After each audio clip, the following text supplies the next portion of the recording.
everyone, it's me, Aaron, Professor Thorgy, your guide to all things geeky, and at the beginning of this month, I asked you guys to take a look back at 2016 and tell me your top 3 favorite games, movies, and comics of that year.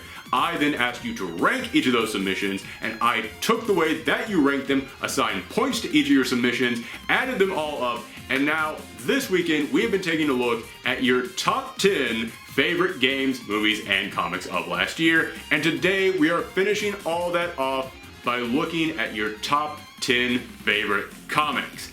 Now, I will go ahead and say, this received more submissions than movies or games. This, by far, was the subject you guys were most passionate about, or at least the most divided on. I saw the widest range of submissions for this one topic. I think that's pretty cool. I think it really speaks to the diversity of comics out there and to how every single person out there can find comics that really does speak to them. In fact, that was one of the coolest things about this whole experiment, is that as I was looking through the comments, I could look at what you guys submit and I could kind of go, okay, I think I kind of know what this person likes now. I kind of have an understanding for the books that they enjoy, for the games they enjoy. So that was really cool, because the whole point of this big experiment, asking you guys to help me form your personal top 10s of last year, it was kind of there just to help me get an understanding of my community, and I feel like it worked. So thank you guys for supporting me through this big crazy experiment. And now, without further ado, your top 10. Okay, one further ado. As with any of my top 10s, we are going to have some honorable mentions. And if you watched my previous 2 videos, you know that I went in, I assigned all your submissions points, add all those points up, and any submission that received at least 10 points is going to be listed as an honorable mention.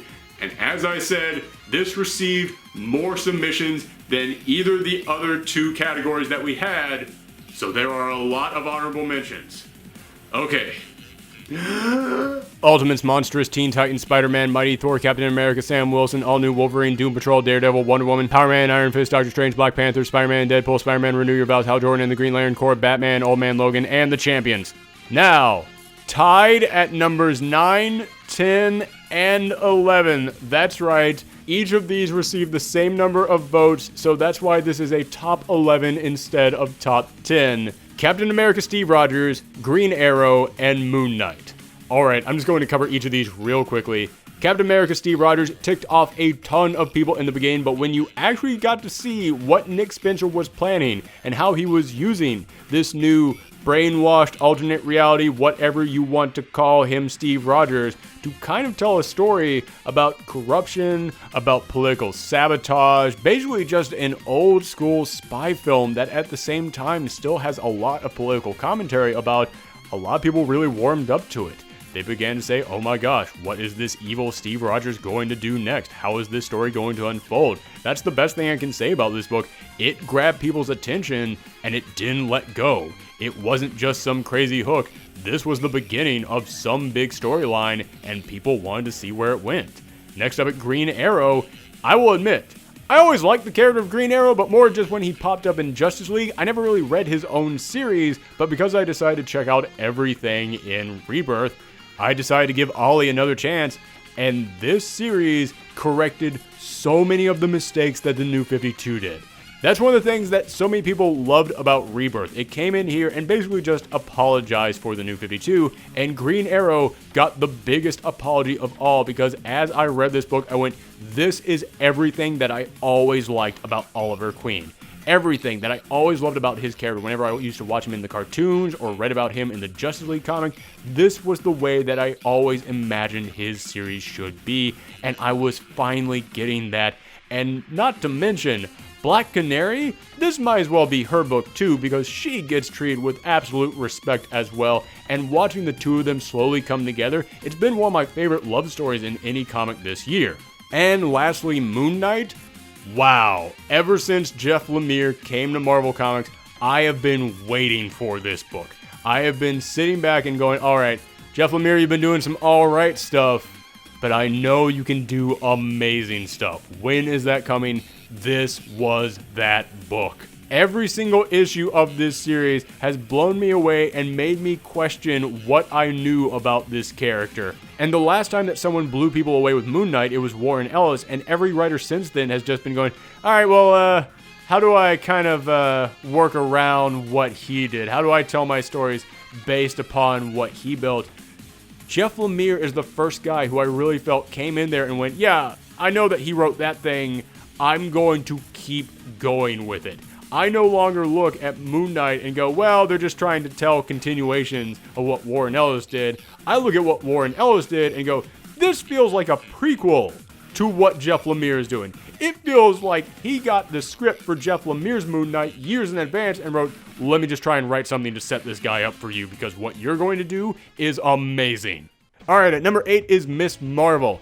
I love the fact that years after Miss Marvel has been introduced, you guys are still voting her book this high because it says that this is a character that so many people can connect with, and she is such an important character for people. She is a character who people have grown attached to, who people still, after all these years, hold up there and say, she is one of my favorite superheroes. That lets me know that Kamala Khan is going to be one of those heroes that sticks around for generations. She is going to be up there with Spider-Man and Captain America in the hearts of these readers. And this year, her book continued to be amazing. It is shocking to me that after all these years, G. Willow Wilson has not run out of stories to tell with Kamala. She still is growing and developing her character, and we are seeing Kamala go and grow in brand new directions that really make her a bigger, stronger character overall.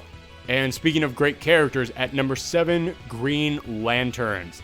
I have been praising this book so much because of the characters. Jessica Cruz and Simon Baz have instantly become fan favorite Green Lanterns, and the fact that you guys voted them this high lets me know I'm not just spouting hot air over here. I have seen the connection these characters have had with people. Heck, in a way, I feel like Jessica Cruz is the Green Lantern that so many people have been waiting for. She is a character who suffers from anxiety. She suffers from crippling fear that attacks her every single day, and yet she fights on. She rises above that, and so many people out there have read about her and said, that's the character I needed. I needed to see someone who suffers through this, but still pushes herself forward and has been rewarded with a ring that shows she can overcome fear. So I love seeing that she has had this impact on the readers. At number 6 is The Flash. Now, The Flash has been such a beloved character over the past couple of years, mainly thanks to the television series.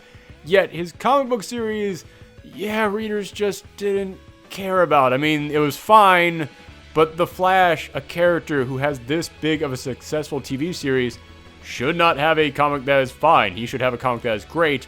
This year, he finally got a comic that was great. This news story of Barry finding all these speedsters, it really spoke to what made Barry different and spoke to his character, but it also did a wonderful job of introducing the character of Wally West. This was a brand new interpretation of Wally West, and people have been waiting for the comics to get this Wally right. This was the year that they got Wally right. And also the new villain of Godspeed. Listen, I had no real interest in just seeing another speedster villain, but this wasn't just another speedster villain. Godspeed was chilling. He was indeed a threat, and I loved the way that they set him up. I called who he was going to be about 2 or 3 issues into the storyline, and yet still, I was genuinely chilled when they finally revealed it. It really speaks to how good the writing is on this book when it can make me go, I know what's going to happen, and I'm still blown away by it. Number 5, Detective Comics. I've always said that one of the greatest things about Batman is the Bat family. It's that he's got this team of other superheroes around him, other vigilantes who go out there to try and protect Gotham. It's that Batman, after all these years, has finally found kind of a new family with these other superheroes. And Detective Comics was the book that really embraced that. It was the book that built up the team around him, and it wasn't all highs. It wasn't just Batman going, yeah, we're going to get a team together.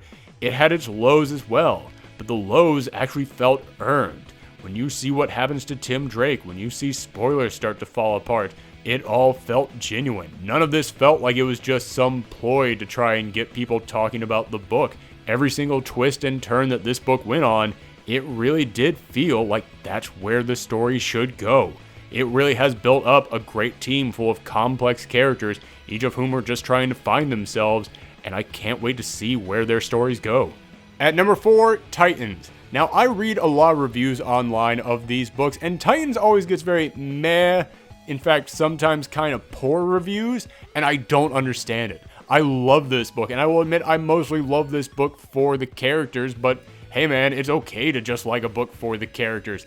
So seeing you guys vote this up to number 4, it lets me know I'm not alone on this. It feels good to know that so many other people out there are enjoying this series. It feels good to know that the characters of Wally West and the rest of the Titans, it just strikes a chord with people. It just feels good to see all these characters coming back, and I think that this book is doing an amazing job of picking up where DC Universe Rebirth left off with this mystery of who are the Watchmen and what on earth happened to Wally during these years, and is he going to be able to reconnect with his old life. And speaking of DC Universe Rebirth, that's our number 3 book. Yes, the giant one-shot that they put out that brought the old Wally West back and started up this storyline of the DC superheroes facing off against the Watchmen.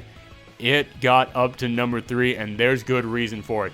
I've been saying for a long time, the New 52 was DC's attempt to kind of update these characters, but they didn't know what they were doing. They didn't know how to update these characters. They lost so much of what made DC Comics special, what made DC Comics unique, what caused a fan base to be formed around these characters in the first place. And DC Universe Rebirth was not just Wally West comes back. No.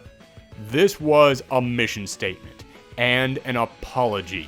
This was at the same time the creators over at DC Comics coming out and saying, we're sorry, we did not get this right. We were not treating the characters the way they should be. We were not capturing what made our book special, but now we understand.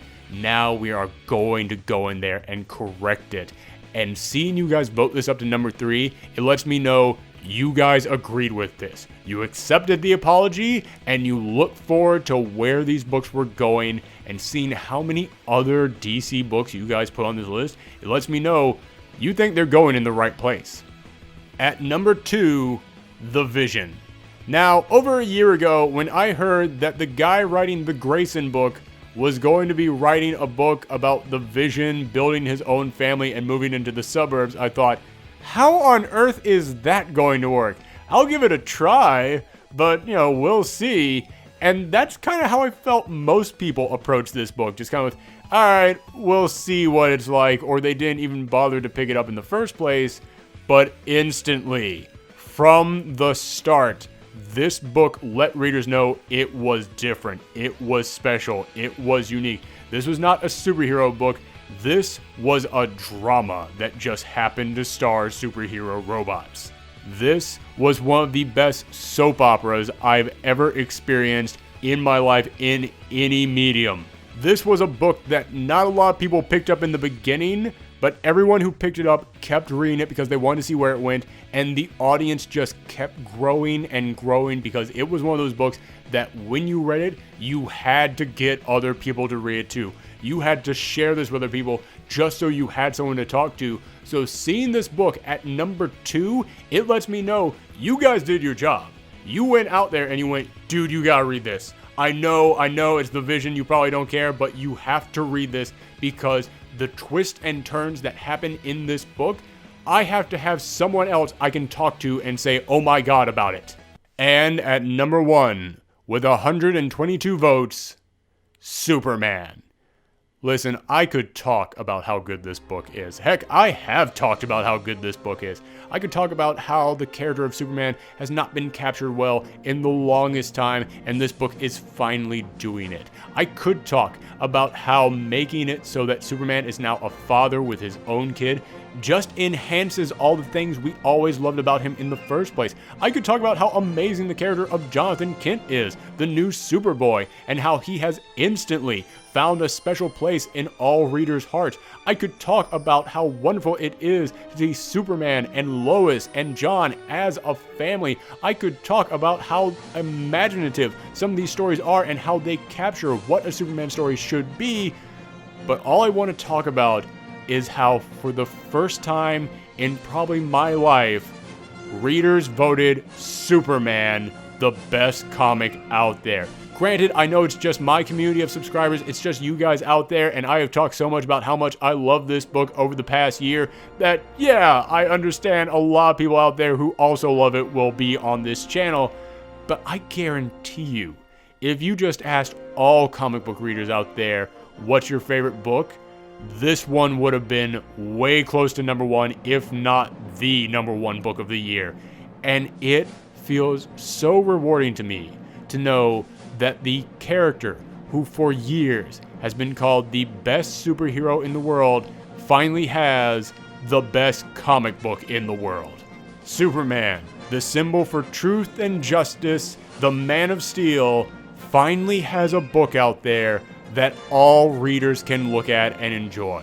That all readers are picking up and they're realizing, oh, this is what makes Superman work. That's it for today's episode, everyone. Thank you so much for voting in this list. I cannot believe how many votes we got over the course of the past 2 weeks. If you want to see every single book that you guys nominated, they will be in the description down below. Warning, there are a ton of them. And if you want to see my own personal list of favorite books from 2016, then starting next week, I will have my top, not 10, not 20, not 30, my top 100 comics of 2016. Thanks for tuning in, everyone. Come back next time.